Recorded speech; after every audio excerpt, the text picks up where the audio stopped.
Was I really? That's hilarious.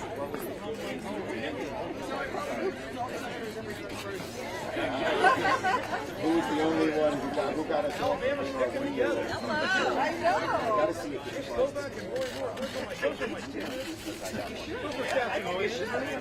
okay, hold up the signs, everybody. Okay. Great. All right. Well, I want to thank our great Speaker, Nancy Pelosi, and all of our friends from the House for joining we Senate Democrats here on the steps. And we are gathered because this is a critical day for the future of health care in America. Today in New Orleans, Republican attorneys general, supported by President Trump and his Department of Justice, will argue in court that millions of Americans should lose their health care and all of the protections included in the ACA. The stakes cannot be higher. Imagine you're a parent and your child has cancer, a deadly form. There's a treatment available, but the insurance company says, no, you can't have that treatment, or we're cutting you off.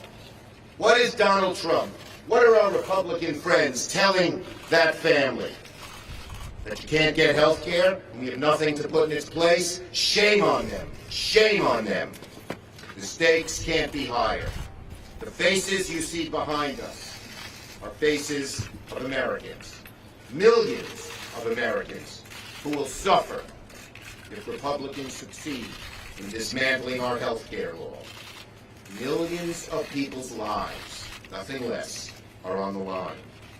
If the right wing wins the lawsuit, families from one end of America to the other will lose their health care, lose important pre-existing condition protections, and lose their peace of mind that there might be something there to make them well. It'll hurt families in New York like little Emily's here, a healthy, active 7-year-old, when her life dramatically changed after she sustained a severe traumatic brain injury from falling off a horse in 2015. Emily's recovery has been long. It has been daunting. She has had to relearn how to walk, how to eat, how to talk, how to engage with the world around her at age 7. But her biggest challenge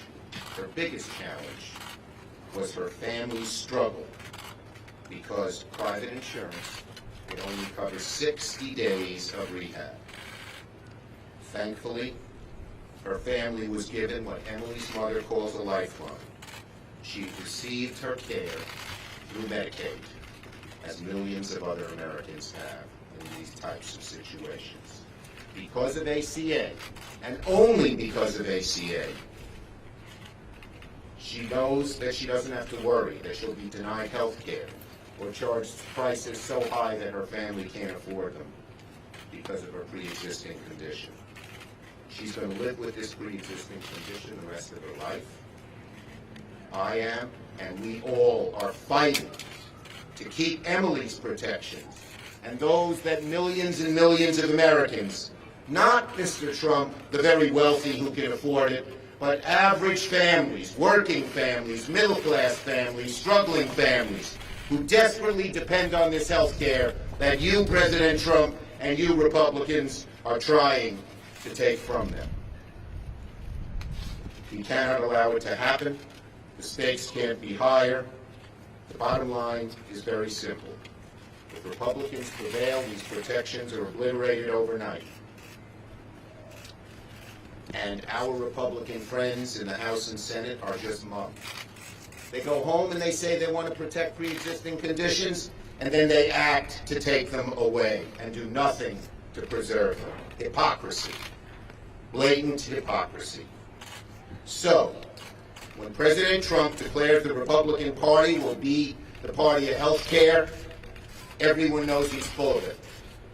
Don't let President Trump fool you, America. Donald Trump and the Republicans want to take away your health care. We Democrats will keep fighting tooth and nail to protect Americans' health care for as long as it takes. And we will not stop till we succeed. Speaker Pelosi.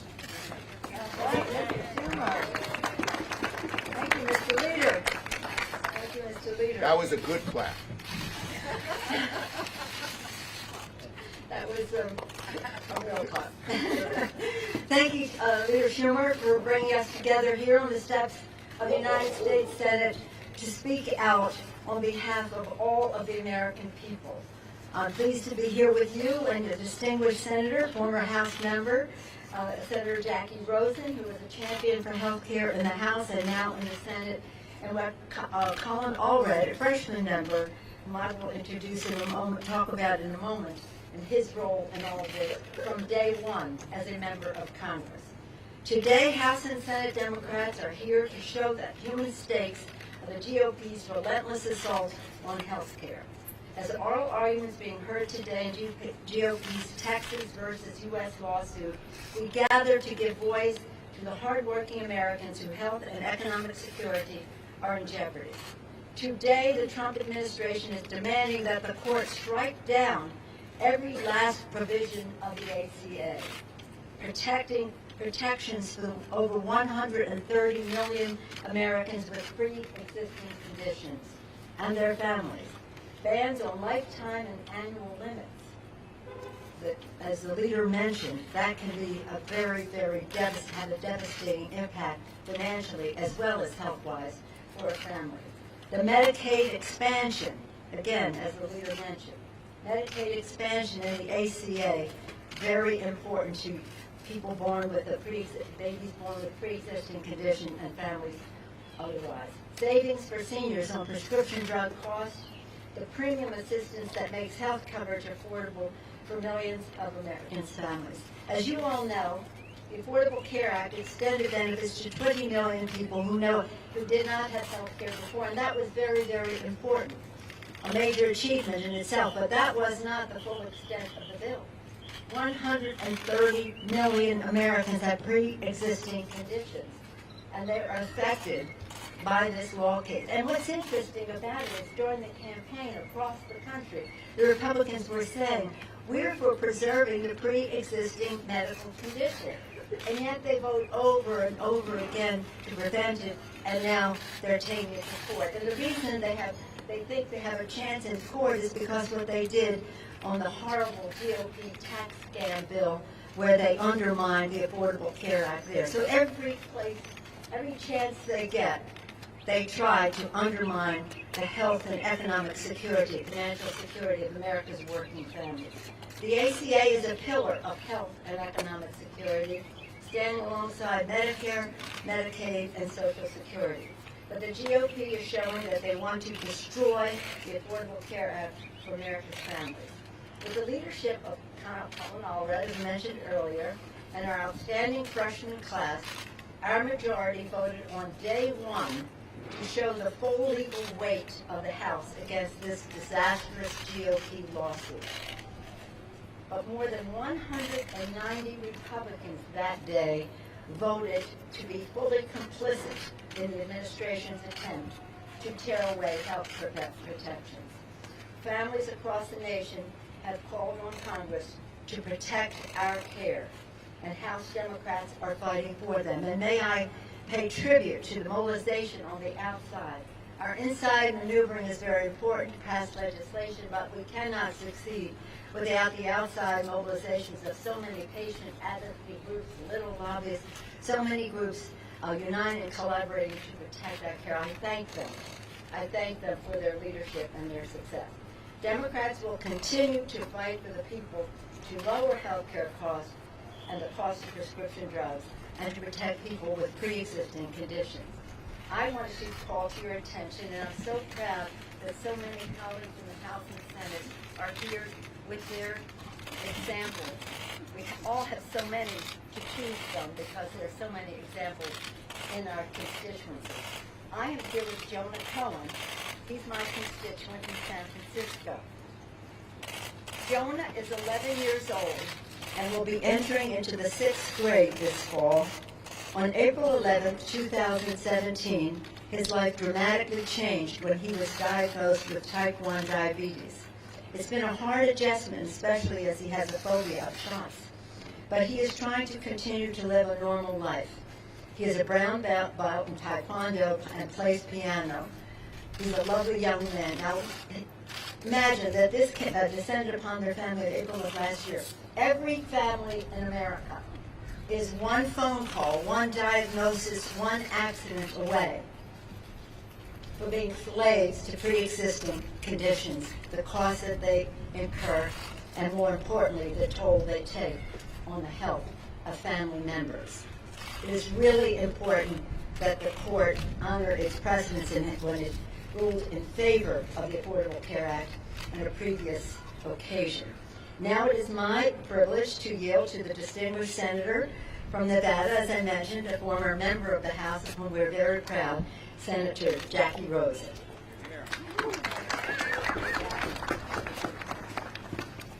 Thank you, Madam Speaker.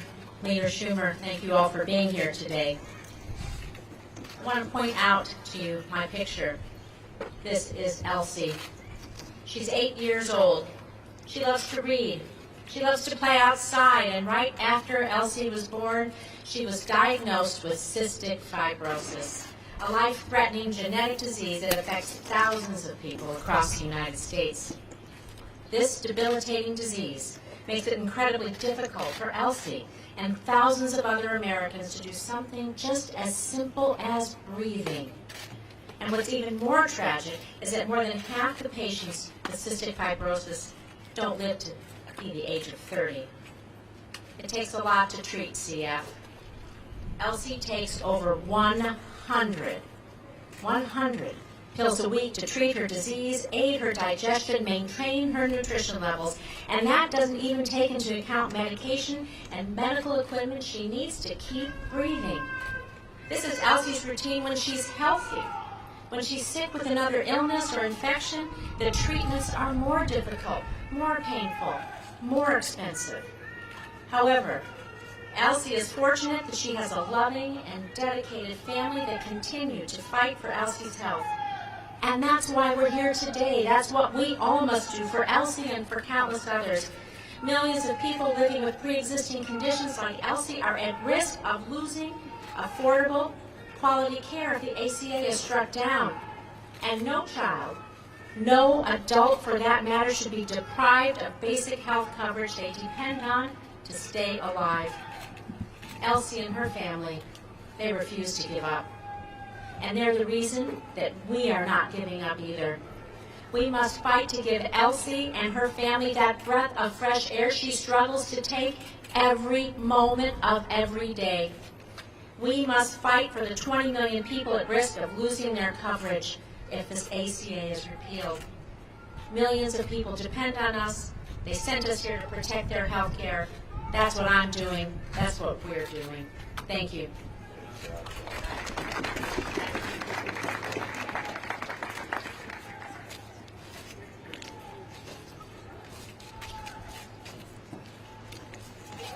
Well, good afternoon. Thank you, Speaker Pelosi, Leader Schumer, and Senator Rosen for leading the charge in this fight. It's an honor to be here fighting alongside you for Americans' health care. We are here today because of a cynical, partisan attack on our health care, the health care of hardworking Americans in our federal courts. The reality is this administration's careless lawsuit will rip away care for millions. That's why on my first day in Congress, I introduced a resolution that put the United States House of Representatives on the side of the people to protect our health care. And I was honored to be joined in that fight by many of my colleagues who are here today. My home state of Texas has the highest uninsured rate in the country. And in my home of Dallas County, 1 in 5 people don't have health insurance. If this attack succeeds, this lawsuit will send us spiraling backwards and harm hundreds of thousands of Texans. The fight to protect pre-existing conditions is personal to me. My mother is a breast cancer survivor. My wife Allie and I just celebrated the birth of our son, who's 5 months old. Those are both pre-existing conditions. I've told this story many times, but 2 years ago, on the day the House voted to repeal the Affordable Care Act, I met Natalie, a young mother who was spending her final weeks fighting cancer to advocate to protect the Affordable Care Act, and with it the vital protections for people with pre-existing conditions like hers. Natalie was fighting so future mothers like her would be able to know their children, so that they wouldn't have to worry about getting the coverage and the care that they need. Sadly, we lost Natalie last year. But stories like hers are all too common. Stories like the Rose family from Rowlett. I met Rob Rose at the Rowlett Veterans Resource Center opening, and he wrote into my office to share his story after the president decided to attack the Affordable Care Act in federal court. Rob used to work in sales, but when his company downsized, they let him go. Rob ultimately decided to retire early, but he wasn't yet eligible for Medicare. Because of the Affordable Care Act, he was able to find a plan that worked for him during this transition period in his life. He is now on Medicare, but his wife, Debbie, is still on an individual market plan. Though her premiums are too high, Rob told us that this plan gives them peace of mind as Debbie waits until she is eligible for Medicare next year. He wrote to me, "It's very important to provide older Americans that are not yet Medicare eligible with a way to buy insurance that actually works. This is an example of why we can't go backwards. We must work together to lower the cost of health care for American families, like the Roses. I urge this administration, my colleagues in the House and the Senate, to end this partisan attack on our health care and to work with us to protect protections for people with pre-existing conditions and to make sure that every American family gets the care that they need. The American people are counting on us to get things done. That's why they sent us here.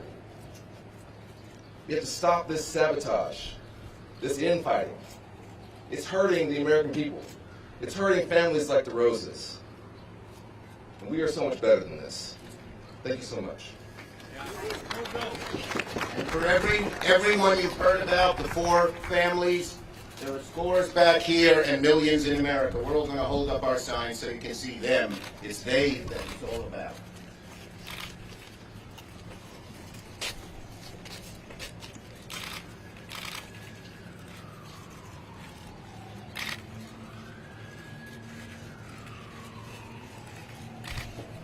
Thank you.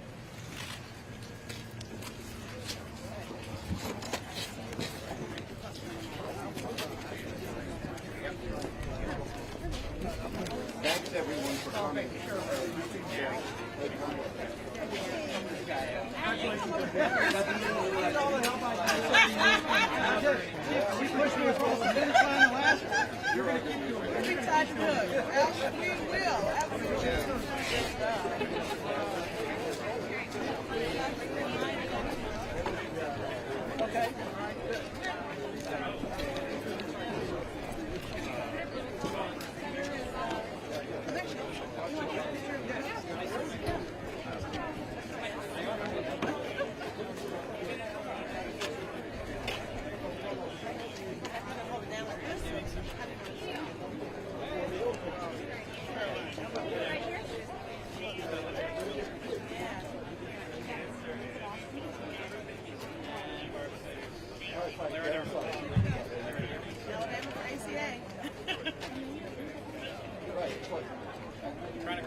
I must have read that 10 times.